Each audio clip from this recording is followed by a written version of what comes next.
Assalamualaikum warahmatullahi wabarakatuh. Shalom, Om Swastiastu, Namo Buddhaya, dan salam sejahtera untuk kita semua. Selamat siang semuanya. Perkenalkan, saya Neisa Fausta dengan NIM 22862300026, mahasiswa semester 5 kelas A jurusan Pendidikan Pancasila dan Kewarganegaraan, Fakultas Keguruan dan Ilmu Pendidikan Universitas Sultan Ageng Tirtayasa. Pada kesempatan ini, saya akan mempresentasikan hasil penelitian kami dengan judul Urgensi RUU Perampasan Aset dalam Memulihkan Kerugian Negara dari Tindak Pidana Korupsi. Untuk memenuhi tugas mata kuliah Etika Politik dengan dosen pengampu Bapak Febrian Alwan Baharudin SPD MPD dan Ibu Ria Erika Salti SIP MSI. Penelitian ini dilatar belakangi oleh korupsi yang merupakan kejahatan luar biasa yang memberikan dampak terbesar terhadap keuangan negara dan kualitas penyelenggaraan pelayanan publik. Berbagai penelitian menunjukkan bahwa korupsi tidak hanya menyebabkan kerugian ekonomi secara langsung, tetapi juga menghambat pembangunan, penurunan efektivitas anggaran negara, serta melemahkan kepercayaan masyarakat terhadap pemerintahan. Secara kuantitatif, kerugian negara akibat korupsi terus meningkat dari tahun ke tahun. Sebagai contoh, pada tahun 2020, kerugian negara mencapai sekitar 56,74 triliun rupiah dan angka tersebut naik menjadi 62,93 triliun rupiah pada tahun 2021. Meskipun angkanya sangat besar, pemulihan hasil aset tindak pidana korupsi yang berhasil dikembalikan pada negara masih jauh dari memadai. Data Badan Pemeriksaan Keuangan atau BPK menunjukkan bahwa sejak tahun 2005 hingga 2022 total aset negara yang berhasil dipulihkan baru sekitar 4,56 triliun rupiah. Sementara itu, Komisi Pemberantasan Korupsi hanya mampu mengembalikan sekitar 2,54 triliun rupiah pada periode 2020 hingga 2024. Jika dibandingkan kerugian negara itu terjadi, angka tersebut sangatlah kecil sehingga menandakan bahwa sistem pemulihan aset di Indonesia masih belum berjalan secara efektif. Kekurangan ini berdampak pada semakin memburuknya kualitas layanan publik serta menurunnya tingkat kepercayaan masyarakat terhadap kinerja pemerintah itu sendiri. Salah satu penyebab lemahnya pemulihan aset ialah sistem hukum di Indonesia yang masih mengandalkan mekanisme perampasan aset melalui keputusan pidana atau in personam. Pendekatan ini mewajibkan pembuktian kesalahan pelaku terlebih dahulu sehingga prosesnya menjadi panjang serta rumit dan sering menemui hambatan ketika pelaku melarikan diri, meninggal dunia, menggunakan perantara atau memindahkan aset ke luar negeri. Kondisi tersebut membuat pemulihan aset sering gagal meskipun kerugian negara terbukti terjadi. Di berbagai negara, mekanisme non-convection based asset forfeiture atau NBC telah menjadi standar global dalam mempercepat penyitaan aset hasil kejahatan. Mekanisme ini memungkinkan negara menggunakan perampasan aset tanpa harus menunggu adanya putusan pidana terhadap pelaku, asalkan dapat terbukti kuat bahwa aset tersebut berkaitan dengan tindak pidana pendekatan. Dan pendekatan NBC ini terbukti lebih efektif dalam menghadapi kejahatan terorganisasi dan korupsi lintas negara yang kompleks. Dalam konteks Indonesia, pendekatan tersebut ditawarkan melalui RUU Perampasan Aset yang membuat mekanisme gugatan atau in rem, yaitu perampasan aset berdasarkan bukti keterkaitan aset dengan tindak pidana, bukan berdasarkan keberadaan keputusan pidana terhadap pelaku. Mekanisme ini dianggap dapat mempercepat proses pemulihan aset dan mengisi kekosongan hukum yang selama ini menghambat efektivitas upaya pemberantasan korupsi. Namun, meskipun penting, pemberantasan RUU Perampasan Aset telah tertunda sejak pertama kali diajukan pada tahun 2012. Hambatan yang muncul antara lain kekhawatiran terhadap potensi penyalahgunaan wewenang oleh aparat penegak hukum, tarik-menarik kepentingan politik tertentu, serta kekurangan kondisi antar lembaga yang terlibat dalam proses penegakan hukum. Tidak sepaham mengenai ruang lingkup kewenangan perampasan aset juga menjadi salah satu faktor utama yang menghambat penyelesaiannya. Akibat penundaan tersebut, Indonesia masih belum memiliki instrumen hukum yang kuat dan komprehensif untuk mengamankan aset hasil korupsi.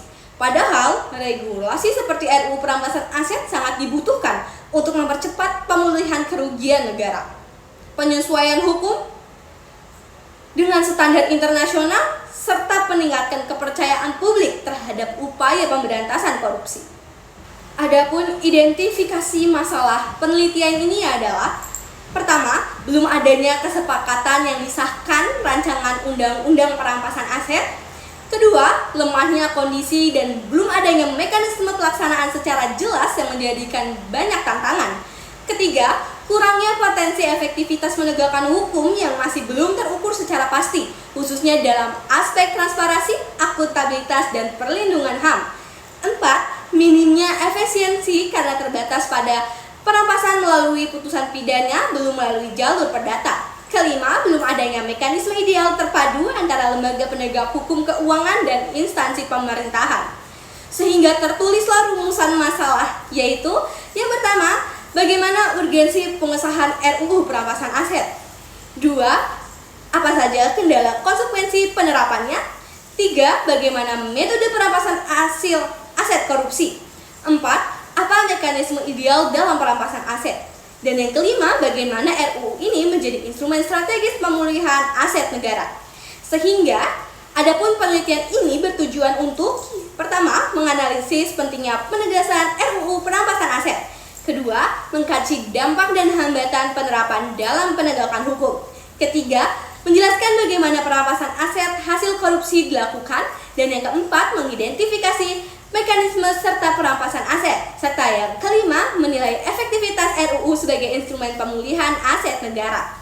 Dan manfaat penelitian ini ada dua, yaitu manfaat teoritis, yaitu untuk menambah wawasan dalam hukum pidana, keuangan negara, dan mengelola aset, memberikan kontribusi akademik, mempelajari konsep perampasan aset yang adil dan transparan. Yang kedua, ada manfaat praktis, menjadikan pasukan bagi pemerintah dan DPR dalam merumuskan RUU Perampasan Aset, menjadi pedoman bagi penegak hukum dalam mengimplementasikan perampasan aset yang cepat, efektif, dan sesuai HAM, meningkatkan akuntabilitas dan transparansi publik. Masuk ke dalam bab 2, yaitu kajian teori. Urgensi pembentukan rancangan undang-undang perampasan aset. Penelitian yang dilakukan oleh Linda Sari pada tahun 2025 menggunakan metode normatif untuk menilai efektivitas mekanisme perampasan aset dalam penanganan tindak pidana korupsi di Indonesia. Temuan penelitian tersebut menunjukkan bahwa meskipun perampasan aset memiliki potensi besar sebagai instrumen pemulihan kerugian negara, implementasinya masih menghadapi berbagai hambatan teknis, mulai dari ketidaksinkronan regulasi hingga lemahnya kondisi antar lembaga penegak hukum. Selain itu, personalan transparansi dan akuntabilitas dalam pengelolaan aset hasil sitaan juga menjadi kendala yang mengurangi efektivitas mekanisme ini. Sejalan dengan itu, ILMA pada tahun 2025 menyampaikan bahwa pergeseran paradigma dari perampasan aset berbasis impersonal yang menurut adanya keputusan pidana terlebih dahulu menuju pendekatan in rem yang membuka ruang untuk lebih luas bagi negara untuk memulihkan aset yang terkait tindak pidana. Meskipun demikian, pendekatan progresif ini menimbulkan kekhawatiran terhadap potensi pelanggaran hak kepemilikan individu ataupun pihak ketiga yang beriktikat baik. Oleh karena itu, aturan hukum yang lebih jelas dan komparatif dibutuhkan agar implementasi perampasan aset sejalan dengan prinsip due process of law serta menjamin keseimbangan antara kepentingan negara dan perlindungan hak warga negara itu sendiri. Penelitian Hufron dan Fikri pada tahun 2024 menambahkan bahwa ketiadaan undang-undang khusus menyebabkan mekanisme perampasan aset di Indonesia masih diposisikan sebagaimana pidana tambahan yang beruntung pada pembuktian tindak pidana korupsi pokok. Kondisi ini membuat pemulihan kerugian negara bergantung pada keberhasilan proses peradilan pidana yang seringkali memerlukan waktu panjang dan menghadapi berbagai hambatan, termasuk tersangka yang melarikan diri, meninggal dunia, atau tidak dapat dihadapkan ke persidangan. Hal tersebut menunjukkan perlunya pembaharuan hukum agar perampasan aset dapat dilakukan secara lebih efektif dan independen dari proses pemindanaan. Berdasarkan berbagai temuan tersebut, urgensi Pembentukan RUU perampasan aset terletak pada kebutuhan penyediaan kerangka hukum yang lebih kuat, mandiri, efisien untuk memulihkan kerugian negara dari tindak pidana korupsi maupun kejahatan ekonomi lainnya. RUU ini memiliki peran yang penting dalam mengadopsi mekanisme Non-Sufficient Based Asset Forfeiture (NBCAF), yaitu penerapan aset tanpa memerlukan putusan pidana yang secara internasional telah diakui sebagai instrumen paling efektif dalam menindak kejahatan terorganisasi dan korupsi. Penerapan NBCAF menjadi sangat relevan dalam kasus-kasus di mana pelaku tidak dapat lagi berproses melalui pengadilan, namun aset terkait tindak pidana masih dapat ditelusuri dan diamankan.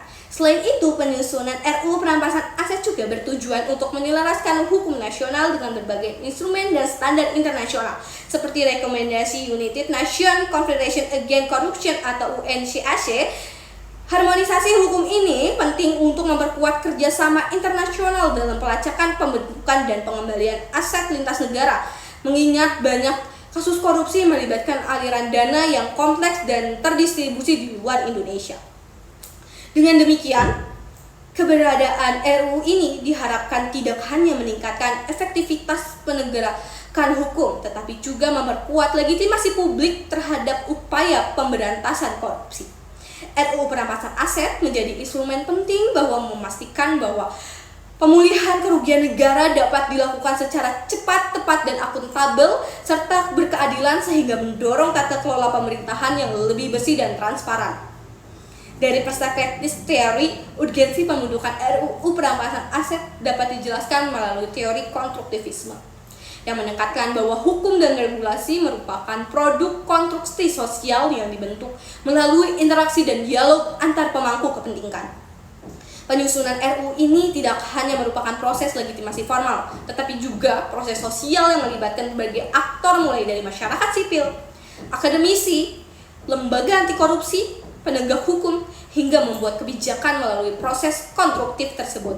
Regulasi yang dihasilkan diharapkan dapat mencerminkan kebutuhan aspirasi serta nilai-nilai keadilan yang hidup dalam masyarakat. Dengan kata lain, RUU perampasan aset adalah hasil dari proses pembentukan norma secara responsif terhadap tantangan aktual dalam pemberantasan korupsi.